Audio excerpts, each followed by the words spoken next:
नमस्कार. शीतल मराठी फूडमध्ये आज बनवलेलं आहे मी मस्त चमचमीत बटाट्याची भाजी. आम्रखंड बनवलेला आहे आणि बघू शकता किती सुंदर दिसते आम्रखंड. तसेच गरमागरम टम्म फुगलेली पुरी बनवलेली आहे. पाहुणे आल्यानंतर किंवा घरी खाण्यासाठी आपण आम्रखंड विकत आणतो. तर आम्रखंड आता विकत न आणता सोप्यातल्या सोप्या पद्धतीने घरी बनवू शकता. खूप सोप्पा आहे आम्रखंड बनवणं. शिवाय घरी बनवलेला आहे आणि फ्रेश आहे, त्याच्यामुळं चव तर अगदी अप्रतिम होते. तर चला बघूया बाहेरच्यापेक्षा सुद्धा छान चवीचं फ्रेश आम्रखंड घरी कसं बनवायचं. तर एक बाऊल घेतला, त्याच्यावर गाळणी ठेवलेली आहे पिठाची आणि त्याच्यावर एक कापड ठेवलेला आहे. आता त्याच्यामध्ये दही घालून घेणार आहे. 1 लिटर दही घेतले, पॅकेटचं दही घेतले. घरी बनवलेलं असेल तर अजूनच छान चव होते. आता हे कापड गोळा करून याची गाठ बांधून घ्यायची आहे. दह्यामधलं जे पाणी आहे ते पूर्ण निथरून घट्ट चक्का झाला पाहिजे. रात्रभर ठेवू शकता किंवा 6 ते 7 तास तरी किमान ठेवायचं. हे म्हणजे पूर्ण पाणी निथरून गेलं पाहिजे आणि अगदी घट्ट चक्का तयार झाला पाहिजे याचा. आता 6 ते 7 तास छान असंच बांधून ठेवणार आहे. 6 तासानंतर बघू शकता अगदी घट्ट चक्का तयार झालेला आहे. थोडंफार पाणी असेल तर अगदी पिळून निथरून काढू शकता. आणि आता हा चक्का एका बाउलमध्ये घेतलाय आणि रवीने छान 5-6 मिनिटं पूर्ण क्रीमी टेक्स्चर होईपर्यंत फेटून घ्यायचा आहे. आणि बघा 6 ते 7 मिनिट लागलेली आहेत आणि क्रीमी झालेला आहे चक्का पूर्ण. तर आता आंबे स्वच्छ धुवून घेतलेले आहेत आणि सुरीने कट करून घ्यायचा आणि चमच्याने त्याचा गर काढून घ्यायचा आहे.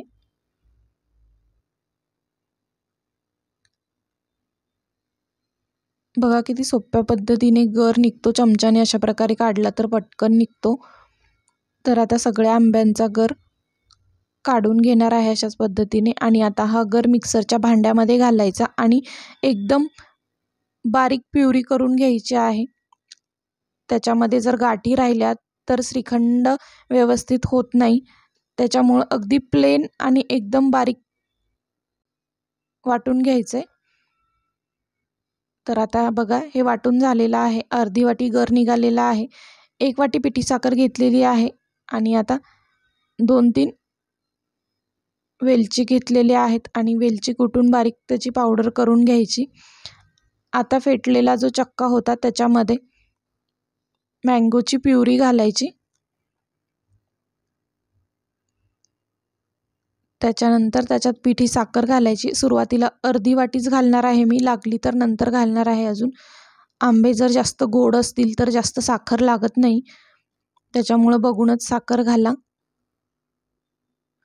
आता त्याच्यात वेलची पावडर घालायची आणि पुन्हा 5 ते 6 मिनिटं छान एकजीव होईपर्यंत आणि क्रीमी होईपर्यंत फेटून घ्यायचं. हे थोडं फेटण्यासाठीच मेहनत लागते 6-7 मिनिटाची, पण आम्रखंडाची चव खूप जबरदस्त होते. तर अजून थोडीशी साखर घालणार आहे याच्यात आणि पुन्हा एकदा फेटून घेणार आहे 4-5 मिनिटं.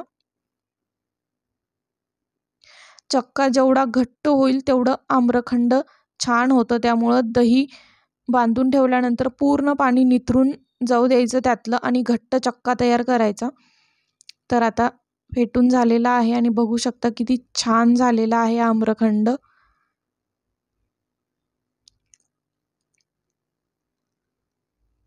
याच्यामध्ये अजून छान कलर हवा असेल तुम्हाला पिवळा तर केशर घालू शकता, अजून छान रंग येईल. तर आता हे फ्रीजमध्ये 1-2 तास मस्त सेट करून घ्यायचं. बघितलं किती सोप्या पद्धतीने आम्रखंड बनलेला आहे. तर आता हे फ्रीजमध्ये ठेवून मस्त गार करून घेणार आहे. तोपर्यंत बटाट्याची भाजी बनवून घेऊ.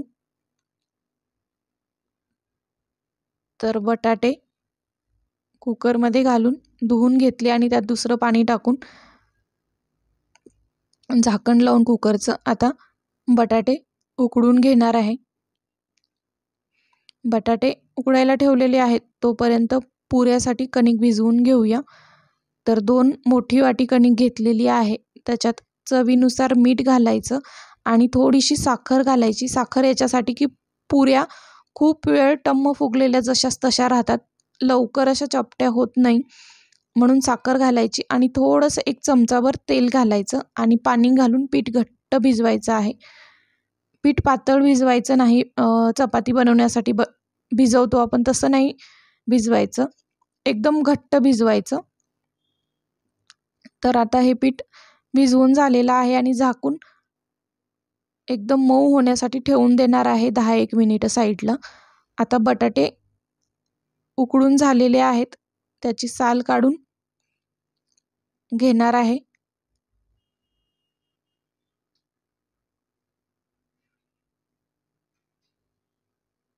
तर आता बटाट्याची साल काढून झालेली आहे आणि आता बघूया, हे बटाटे साल काढून बारीक चिरून घेतलेत. 1 कांदा बारीक चिरून घेतला, 1 टोमॅटोसुद्धा बारीक चिरून घेतला आहे.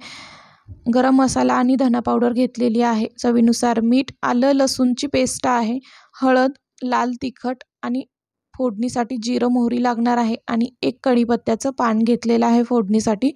तर आता कढईमध्ये तेल घातलेलं आहे, जिरं मोहरी घालायची आणि त्याच्यानंतर त्याच्यामध्ये आलं लसूणची पेस्ट आणि कढीपत्ता घालायचा. आलं लसूणची पेस्ट छान तळून घ्यायची तेलामध्ये, नाहीतर मग लसूणचा आणि आल्याचा कच्चा वास लागतो भाजीला, म्हणून मग छान तळून घ्यायचं. नंतर त्याच्यात कांदा घालायचा आणि कांदासुद्धा छान मऊ होईपर्यंत तेलावर परतून घ्यायचा आहे.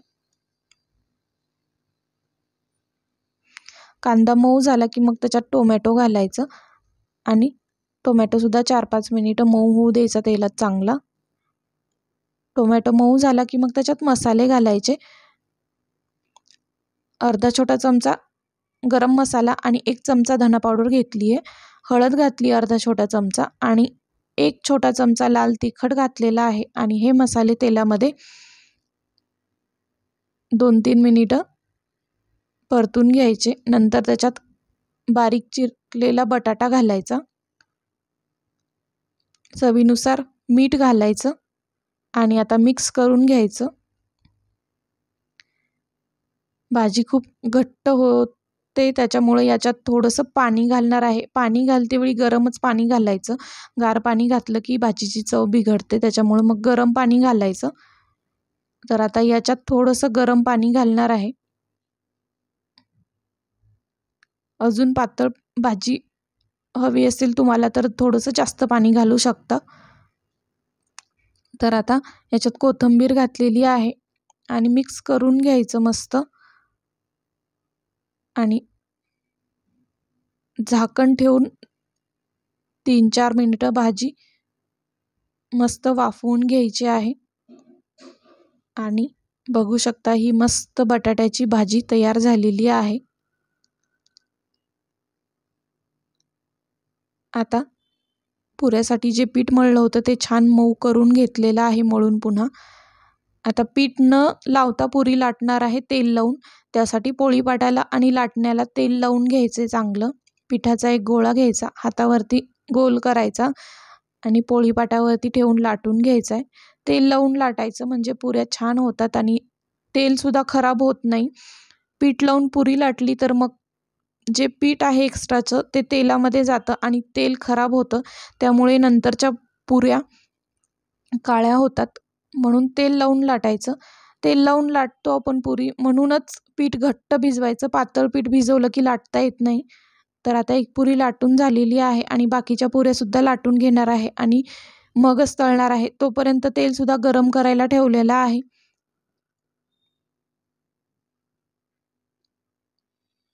आणि आता पुऱ्या लाटून घेतलेल्या आहेत. आता तेलसुद्धा गरम झालेलं आहे. आता तेलात पुरी सोडून घेणार आहे. तेलात पुरी सोडल्यानंतर झाऱ्याने त्याच्यावरती तेल टाकायचं म्हणजे पुरी छान फुलून येते. पुरी तळतेवेळी गॅसची फ्लेम हाय ठेवायची आणि बघा मस्त पुरी फुलून आलेली आहे. खूप छान अगदी टम्म फुगलेली आहे पुरी. दोन्ही साईडने पुरी छान लालसर रंग येईपर्यंत तळून घ्यायची आहे. याच्यामध्ये साखर आणि तेल घातली होती कणिक मळतेवेळी, त्यामुळे पुरी खूप वेळापर्यंत अशीच टम्म फुगलेली राहते. तर आता बटाट्याची भाजीसुद्धा तयार झालेली आहे मस्त.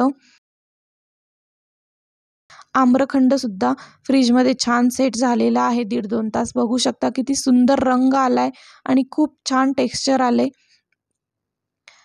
आणि आपल्या पुऱ्यासुद्धा तयार झालेल्या आहेत मस्त टम्म फुगलेल्या.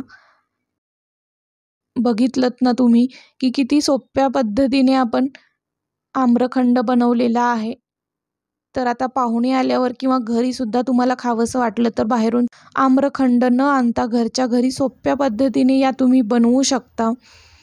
आणि खूप सुंदर दिसतंय हे. चव तर अगदी अप्रतिम होते. एकदा तरी तुम्ही नक्की बनवून बघा या आंब्याच्या सीझनमध्ये. तर चला, तर ही आम्रखंड पुरीची थाळी कशी वाटली ते सुद्धा नक्की सांगा. व्हिडिओ आवडला असेल तर व्हिडिओला लाईक करा. अशाच छान छान रेसिपीज पाहण्यासाठी शीतल मराठी फूडला नक्की सबस्क्राईब करा. आणि व्हिडिओ पाहिल्याबद्दल धन्यवाद.